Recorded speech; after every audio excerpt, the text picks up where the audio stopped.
Chapter number 8 सूक्ष्म जीव या फिर माइक्रो ऑर्गेनिज्म, क्लास 6 8वीं की साइंस की बुक में से हम करने वाले हैं। तो सबसे पहले बात करेंगे सूक्ष्मदर्शी यंत्र की। सूक्ष्म जीवों को देखने वाला यंत्र ही क्या कहलाता है? सूक्ष्मदर्शी यंत्र। ब्रेड को कई दिन तक अगर आप रखेंगे तो उस पर सफ़ेद तंतु यानी कि कुछ थ्रेड्स दिखेंगे। जो बीजाणु हवा में विद्यमान होते हैं वही होते हैं वो, और अनुकूलित वातावरण में वो वृद्धि करते हैं। सूक्ष्म जीव सामान्यतः हवा, पानी, मिट्टी में रहते हैं और प्रति ग्राम मिट्टी में ये 2.5 अरब जीवाणु मिल जाते हैं। ठीक है, और ये टोटल सूक्ष्म जीव जो है वो 6 प्रकार के। पहला विषाणु या जिसे वायरस बोलते हैं, सजीव निर्जीव के बीच की योजक कड़ी विषाणु है। पादपों और जंतु रोग फैलाते हैं, जैसे कि टोबैको मोज़ेक वायरस है, TMV इसकी फुल फॉर्म कभी कभी पूछ लेते हैं, tobacco mosaic virus. Human immunodeficiency virus, ये HIV होता है। तो ये कुछ से वायरस। अब है माइकोप्लाज्मा, तो ये छोटी कोशिका होती है सबसे, और जीवाणु फिल्टर से भी ये छन जाती है, इतनी छोटी होती है।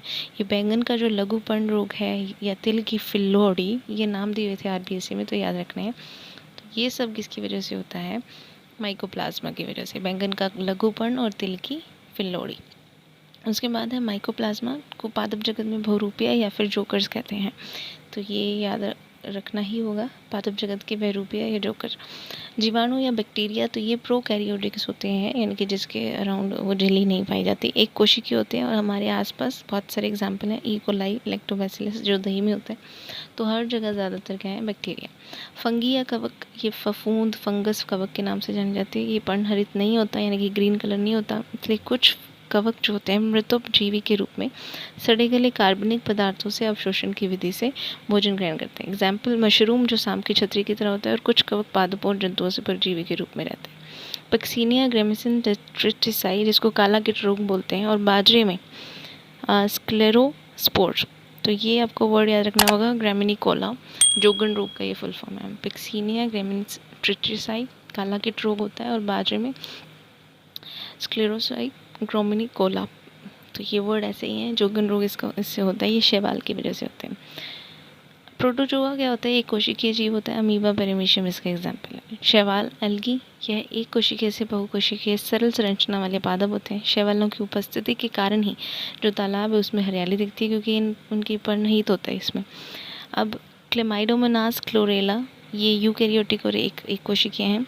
स्पायरोगायरा यूलिथ्रिक्स, ये यूकैरियोटिक बहुकोशिकीय हैं।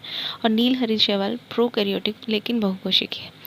अब सूक्ष्म जीवों से ज़रूरी नहीं कि बुराइयां ही हों, उनके कुछ लाभ भी होते हैं, जैसे दूध को दही में चेंज करना। लैक्टोबैसिलस जीवाणु की वजह से जो दूध है उसको आप किस में चेंज कर सकते हैं?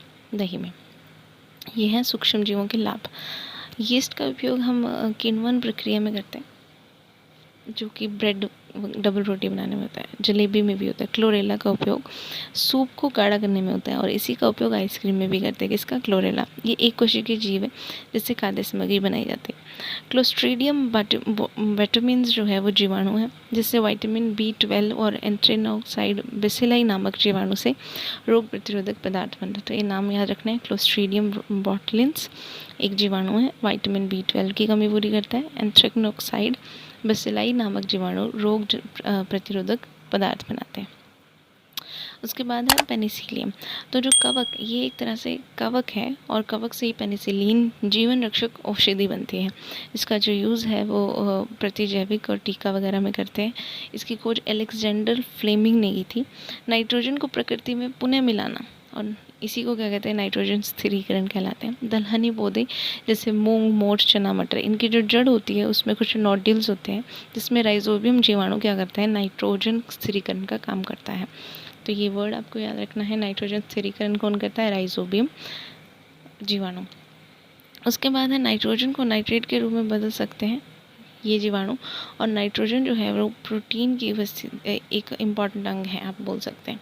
इसी कारण किसान एक वर्ष में क्या करता है? मूंग, मोठ वगैरह उगाते हैं, और दूसरे वर्ष अनाजी फसलें जैसे कि बाजरा, ज्वार, यानी कि एक बार दलहनी और दूसरी बार अनाजी, इसकी बुवाई करता है। नाइट्रोजन चक्कर क्या होता है? मृत जंतु और पादप के अपघटन से नाइट्रोजन गैस वायुमंडल में मिलती है, यही जो है वो वापस पादप ग्रहण कर लेते हैं, इसी चक्कर से नाइट्रोजन की मात्रा जो है वो स्थिर बनी रहती है। वायुमंडल में जो मुक्त नाइट्रोजन है उसका उपयोग यौगिकों को बदलकर सजीवों और पुनः नाइट्रोजन में मुक्त ये जो करना होता है उसको नाइट्रोजन साइकिल कहते हैं।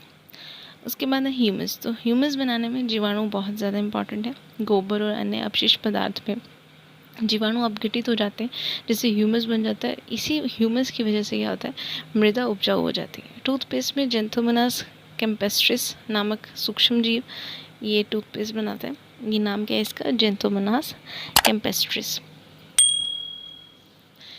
अब हम बात करेंगे नेक्स्ट, ये आपको याद यहाँ तक रखना होगा, हानिकारक सूक्ष्म जीव जो अच्छे नहीं हैं। तो ये रोग करने वाले सूक्ष्म जीव रोगाणु कहलाते हैं।